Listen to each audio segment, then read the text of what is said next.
예, 뉴스쇼 기획 특집 뉴스쇼가 묻고 미래가 답하다 줄여서 쇼입니다. 벌써 12번째 시간이 돌아왔습니다. 오늘의 주제는요. 환경과 경제입니다. 전기차, 탄소 중립, RE100, 신재생 에너지. 요즘 뉴스 보면은 환경과 경제에 결합된 키워드들이 많아요. 그만큼 앞으로 우리 경제 산업 전반의 모든 게 환경과 연관될 거라는 걸 우리가 추정해 볼 수 있는데요. 기후변화가 곧 경제다. 이렇게 주장하는 분이 계셔서 오늘 초대 손님으로 모셨습니다. 에코 이코노미스트 홍종호 서울대 환경대학원 교수 나오셨어요. 어서 오십시오, 교수님. 네, 안녕하세요. 에코 이코노미스트. 이코노미스트면 이제 경제학자고 에코는 환경이니까.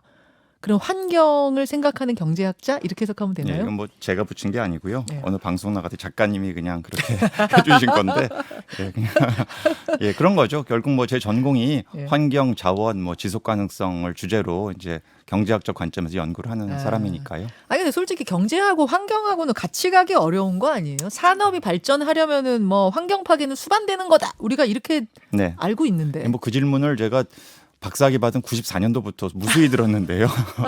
이제 30년이 돼서 이제는 조금 잦아들었고요. 왜냐하면 워낙에 국제적으로 이 기후 이슈가 그냥 커지면서 이것이 바로 직접적으로 경제 활동에 제약을 가하고 경제 활동의 변화를 요구하기 때문에 이제는 두 가지가 같이 가야 한다는 것에 대한 어떤 세계적인 인식, 우리 국민들께서도 많이 이제 인식을 바꾸고 있지 않나 싶습니다. 달리 말하면 경제와 환경은 때려야 뗄 수 없는 일란성 쌍둥이 같은 것이다. 이제는. 네, 그렇죠. 그렇게 해서 다시 말하면 기후 변화에 대응하지 못하면 경제도 나락으로 간다. 네. 이게 이 말씀이에요. 그런 거죠. 이 말씀이에요. 네. 이거 들으시는 분들이 이해가 되는 것 같기도 하고 좀 어렵기도 하고 그러실 것 같습니다. 설명을 좀 해주시겠어요? 두 가지 경로가 있는데요. 네. 일단 기후 변화가 심각해지면 사실은 가뭄이라든지 홍수라든지 태풍이라든지 이런 것도 우리가 이미 다 겪고 있지 않습니까? 예. 우리나라에서도 워낙 빨리 잊어서 그렇지 지난 여름만 해도 큰 물난리가 났었고요. 그럼요. 네, 미국에서는 1000년에 한 번 오는 정도 규모의 태풍이 이제 플로리다를 휩쓸고 지나갔고 유럽에서는 심지어 수돗물 단수도 했어요. 워낙 가뭄이 심해서. 어허. 그리고 40도 넘어가는 폭염도 있었고 이런 것들이 다 우리 경제 활동을 제약을 하지 않습니까? 예. 농업 생산성에 영향을 미치고 여러 가지 물 부족이라든지 이런 한 가지 경로가 있고요. 두 번째 경로는 그래서 이제 이 기후 변화를 일으키는 그 문제를 해결을 해야겠다. 이거 당연한 이제 인류의 반응이죠. 그렇죠. 그러다 보니 탄소가 가장 비중이 크기 때문에 네. 이산화탄소를 줄여야겠다. 이산화탄소는 어디서 나오는가? 결국 우리가 잘 써왔던 200년 동안 써왔던 화석 연료에서 나오니 그렇죠. 화석 연료를 제어해야겠다. 근데 이런 게 이제 그동안 사실 90년대부터 국제기구 사회에서 말을 많이 있었는데 크게 실적이 없다가 최근에 들어와서 너무 기후변화가 심각해지니까 이제는 국가 단위에서는 물론이고요. 기업 단위, 금융기관 단위에서 탄소 줄이지 않으면 너희 회사에 투자 안 하겠다. 너희와는 거래 안 하겠다. 우리는 먼저 이 일로 가겠다. 근데 이런 움직임이 엄청나게 가속화되고 있어요. 그렇게 했을 때 이 기업들이 특별하게 환경을 사랑하고 정말 이 지구를 지켜야겠다는 그런 그 어떤 책임의식으로 무장된 기업이라기보다는 소비자와 투자자들이 원하니까. 그걸 원한다는 거죠. 그러기 때문에 이 문제의 심각성이 있고요. 우리나라 산업이라는 건 결국 수출에 상당히 의존하고 있기 때문에 그렇죠. 그래서 이런 해외의 움직임에 민감하게 반응하지 않는다면 이것이 또 하나의 이제 경제적인 어려움으로 다가올 수 있다. 이렇게 두 가지 경로로 말씀을 드릴 수 있겠습니다. 시대를 구분할 때 연기 있는 시대와 연기 없는 시대로 구분해야 된다. 이렇게 말씀하셨더라고요.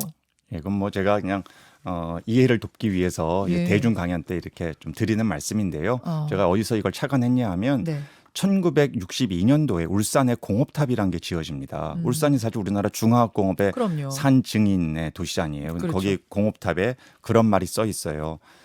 검은 연기가 내뿜어지는 세상 이런 말이 그런 말이 있어요. 그때만 해도 그 자랑이었어요. 그게 60년 전인데 그때만 해도 대한민국 국민에게 자부심을 확 일으키는 단어죠. 그 단어가. 연기가 막 무럭무럭 피어 올라야 우리 공장 잘 돌아가는 거고. 색깔도 검어야 돼요. 그리고 검은 연기가 나와야 되고 그러면 이제 공장이 돌아가는 거고 일자리가 만들어지는 거고 그렇죠. 조국 근대화가 일어나는 거고 성장이 이건 사실은 그 당시의 놀미였죠. 그렇죠. 근데 이제 그게 시간이 지나면서 이제 흰 연기로 바뀌고 이제 드디어 기후변화 문제에 대응해서 이제는 연기가 나서는 안 된다. 근데 연기 없는 이렇게 이제 제가 워딩을 한 겁니다.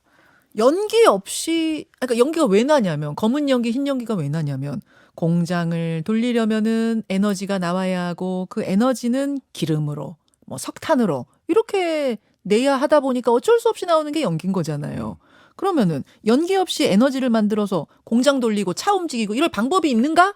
이게 이제 질문 아닙니까? 예, 사실 그래서 재생에너지에 대한 관심이 높아질 수밖에 없는 겁니다. 이 재생에너지라는 것은 우리 경제학에서 말하는 한계 비용 제로 에너지원이거든요. 그러니까 일단 지어만 놓으면 예. 바람과 빛은 하늘이 우리에게 주신 선물인 거죠. 그렇기 때문에 더 이상 추가적인 비용이 들어가지 않는 그러한 에너지원인 셈이죠. 연기 없는 시대는 이제 필수 불가결이 됐고 네. 반드시 가야 하는 길이 됐고 우리 뭐 날씨만 봐도 아니까요. 그 연기 없는 시대에도 공장은 돌려야 하고 차는 타야 하니 결국 그럴 수 있는 에너지원, 연기 없이도 공장 돌릴 수 있는 에너지원을 찾아야 하고 그게 재생에너지다. 예. 재생에너지 종류를 저는 뭐 수소에너지, 태양에너지 정도 알거든요. 뭐 있어요? 예, 근데 가장 중요한 게 뭐 수력, 그러니까 물이죠. 그렇죠. 예, 수력 그리고 에너지, 이제 그렇죠. 바람, 풍력, 음. 그리고 빛. 뭐 우리나라 상황에서는 이 세 가지가 메이저고요. 플러스 이제 바이오, 예, 바이오도 이 재생에너지에 이제 포함이 되죠. 바이오도 좀 쉽게 얘기하면 어떻게 해서 에너지를 내요? 바이오. 그러니까 결국 뭐 나무를 쉽게 말씀드리면 나무를 태우는 건데요. 이 나무를 막 베어내고 이제 이런 것들은 또 문제가 있을 수 있기 때문에 예, 이제 예. 기존에 이제 이미 벌목된 나무라든지 어떤 버려진 나무라든지 어떤 이런 벌채 과정에서 나왔다든지 뭐 이런 것들을 이제 사용을 하고 그것도 태우면은 그럼 검은 연기 나는 거 아니에요? 사실은 이제 탄소 배출이 전혀 없지는 않은데요. 아. 그 나무라는 것은 또 탄소를 흡수하는 기능도 있었기 때문에 이게 이제 상쇄가 되는 효과가 또 있는 것이고 그 외에 이제 식물들 이런 것들 뭐 바다의 해초류도 있고요. 뭐 이런 여러 가지 이제 우리가 얻을 수 있는 식물성 이러한 이제 바이오들이 바이오 여기에 이제 에너지도 포함이 있고. 되죠. 어. 그리고 이제 뭐 조력이라든지 또 지열 뭐 이런 것도 있습니다만 결국 우리나라 상황에서는 이제 가장 중요한 것은 가장 주요 에너지원은 역시 풍력과 태양광 이 두 가지로 이제 압축이 된다고 볼 수 있겠습니다. 자, 좋은 얘기인데 이론상으로는 다 알겠는데 그것이 과연 효율성이 있느냐? 그런 신재생 에너지, 태양, 바이오 이런 것만으로 지금의 이 많은 에너지를 만들어낼 수 있겠느냐? 경제성 떨어지고 효율성 떨어지고 비현실적이어서 못하는 거 아니냐? 네. 어떤가요? 예, 뭐 그런 회의적인 시각이 적지 않은데요. 어젠가 그 애플이 발표했습니다. 이제 우리와 거래하는 모든 기업들은 예. 과거에는 아리백을 해라라고 이제 요구를 했었는데 한 걸음 더 나아가서 2030년까지 8년 남았어요. 예. 2030년까지 우리와 거래하는 모든 기업들은 재생 에너지로 만든 전기를 써서 물건 만들어 납품해라. 이거를 그냥 너희가 한번 다 믿어줄게가 아니고 네. 매년 보고해라. 애플에서 우리가 실사하겠다, 검증하겠다까지 갔거든요. 8년 후에요. 그 사이에 우리가 노력을 안 하면 극단적으로는 이제 애플에 납품하는 국내 업체가 많이 있습니다. 제가 기업 말씀은 안 드릴게요. 네, 여기서 네, 네. 예, 그런 기업들이 많이 메이저 기업들이 있는데 예. 극단적으로는 거래선을 옮기겠다라는 시그널을 주는 거죠. 그리고 이걸 그냥 보고 정도가 아니고 확인하고 검증하겠다 이렇게 나왔기 때문에 이게 어제발 우리나라 시간으로 뉴스가 나와서 예. 이럴 정도로 아예 기업들이 나서서 네.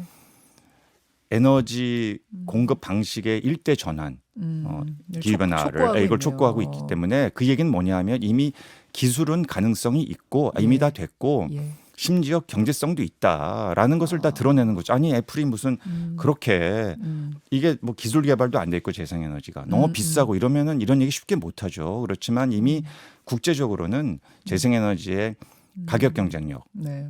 기술 경쟁력 다 확보가 된 상태입니다. 그러니까 하려면 할 수 있는 그럼요. 이미 뭐 다 수준이에요. 이미 다 돼 있고요. 이미 뭐 미국이나 유럽이나 결국은 재생에너지를 통한 에너지 안보, 예.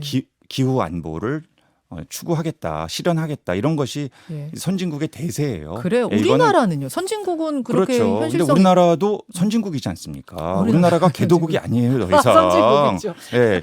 아니 이거는 그냥 팩트예요. 그리고 재생에너지 선진국. 아니 그러니까 재생에너지 선진국이 너무나 멀어서 문제고요. 이거를 아직까지 저는 이 연기 없는 시대에 대한 우리 국민들의 컨센서스가 네. 조금 늦다고 생각해요. 늦어요. 저는 이것을 비난하거나 비판하고 싶지 않습니다. 워낙 너무나 빨리 달려왔기 때문에 맞아요. 이걸 쫓아가기가 너무 힘들어요. 그러나 이미 현실이 돼버렸고 이걸 계속해서 우리는 안 돼, 우리는 안 할 거야 이렇게 가다가는 8년 뒤에 엄청난 직격탄 맞는다. 하하. 그러니까 극단적으로는 산업 공동화가 생길 수 있는 것이죠. 그러니까 저는 그래서 오늘 대통령께서 비상경제회의 주관하신다고 라이브로, 하는데 예. 산업부 장관께서 이런 얘기를 해야 된다고 생각해요. 우리나라에 이제 선택의 문제가 아니라 이건 이제는 이제 필수고 필수다. 이미 우리나라 주요 제조업들 이게 다 예. 경쟁력이 있는 산업들인데 이 압박을 계속해서 받고 있기 때문에 이미 글로벌 기업들은 다 알고 있거든요. 이 사실을. 정리를 좀 하자면 이제는 뭐 도덕적으로 윤리적으로 이렇게 해야 된다. 그러니까 합시다. 이런 문제가 아니라 아니에요. 세계 시장에서 글로벌 스탠더드에 맞춰서 우리가 경쟁하려면 그냥 할 수밖에 네, 없는 네. 거다. 그냥 그 말씀. 이걸 만약에 따라가지 않고 여기에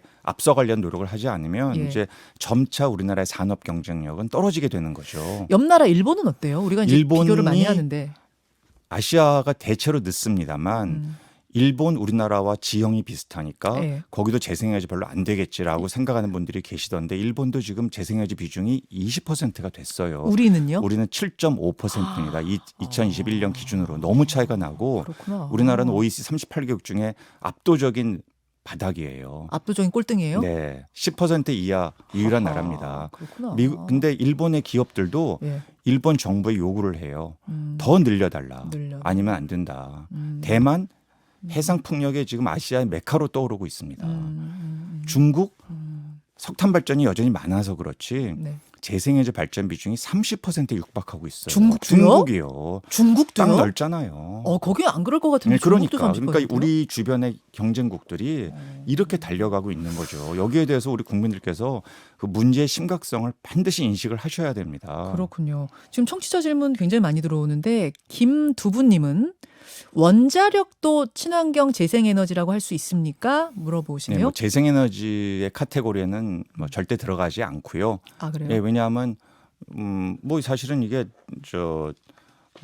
아까 말씀드렸던 한계 비용 제로와 같은 그러니까 자연에서 얻어지는 그런 에너지는 아니기 때문에 예, 그래서 검은 연기는 안 나잖아요. 네, 그렇죠. 어쨌든. 탄소는 발생하지 않죠. 예, 그러니까 예. 그 발전 과정에서는 예. 그런 한 재생에너지 카테고리는 안 들어가고 재생에너지 기준을 맞추려면 한계 비용 제로여야 돼요. 자연에서. 아니 그게 이제 현실로 드러나는 것들이죠. 아. 예, 중요한 이제 하나의 이제 모습인 거죠. 그래서 아하. 물론 이제 원전은 그 말씀 이제 해주신 대로 탄소 배출은 안 되지만 안 되고 또 이 연료의 어떤 전체 비용의 비중도 우라늄 자체가 이제 비중이 뭐 큰 편은 아니죠. 뭐 그런 장점이 있습니다만 문제는 이에 따른 뭐 안전 문제라든지 특히 이제 핵폐기물 처리 문제 이런 것들이 있어서 그러니까 이제 저한테 여러분들이 질문을 하세요. 네. 이 아리백에 원전 좀 들어가면 좋겠는데 지금은 안 들어가요. 안 아리백 들어가죠. 기준에 아예? 아리백에 안 들어가죠. 그래서 이런 얘기를 이제 하시는 분들이 많이 있는데 이거는 글로벌 스탠다드의 어떤 과정이거든요. 아리백이란 게. 글로벌 기준이죠. 네, 그러니까 결국 기업들이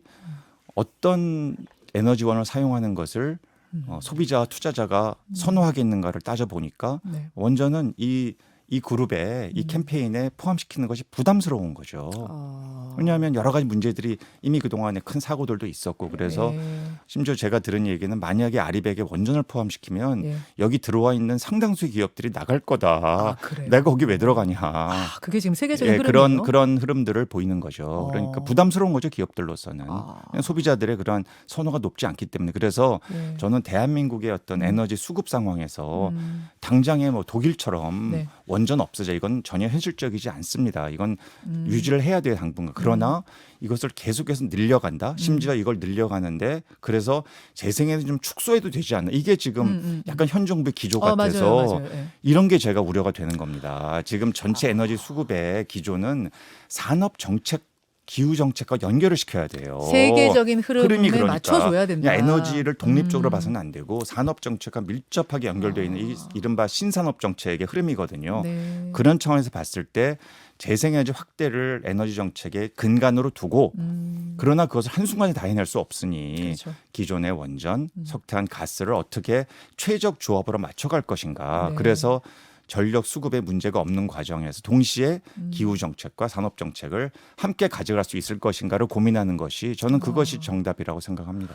우리가 기후 변화 얘기는 이 시간에도 되게 많이 했어요. 네. 여러분 환경이 지금 심각합니다. 그래서 개개인이 어떻게 합시다, 저떻게 합시다 이런 이야기는 많이 했는데 이렇게 경제로 잘 먹고 잘 살려고 해도 이걸 신경 써야 됩니다라는 주장은 오늘 굉장히 신선하네요. 고맙습니다. 예. 그리고 그 신재생 에너지의 카테고리에 세계가 인정하는 카테고리에 원자력이 또 들어가지 않는다는 부분도 생각해가면서 우리가 계획을 짜야 된다라는 부분.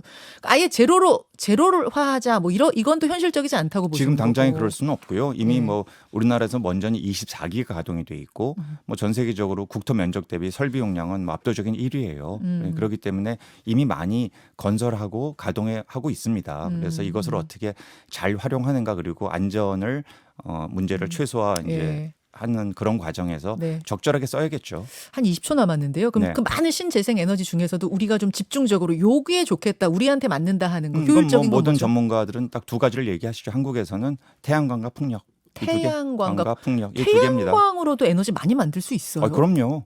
한국의 지금 2050 탄소 중립 과정에서 네. 한 500기가와트의 설비 용량이 필요하다. 재생에너지 뭐 이런 이야기들 이제 하고 있어요. 현재 우리나라의 재생에너지 설비 용량이 한 25기가와트 됩니다. 그 앞으로 많이 늘려야죠. 알겠습니다. 자, 돈을 벌려고 해도 이제는 환경을 생각해야 한다. 에코 이코노미스트 홍종호 교수와 오늘 함께했습니다. 교수님 고맙습니다. 네, 고맙습니다. 김현정의 뉴스쇼는 시청자 여러분의 참여를 기다립니다. 구독과 좋아요, 댓글 잊지 않으셨죠? 알림 설정을 해두시면 평일 아침 7시 20분 실시간 라이브도 참여하실 수 있습니다.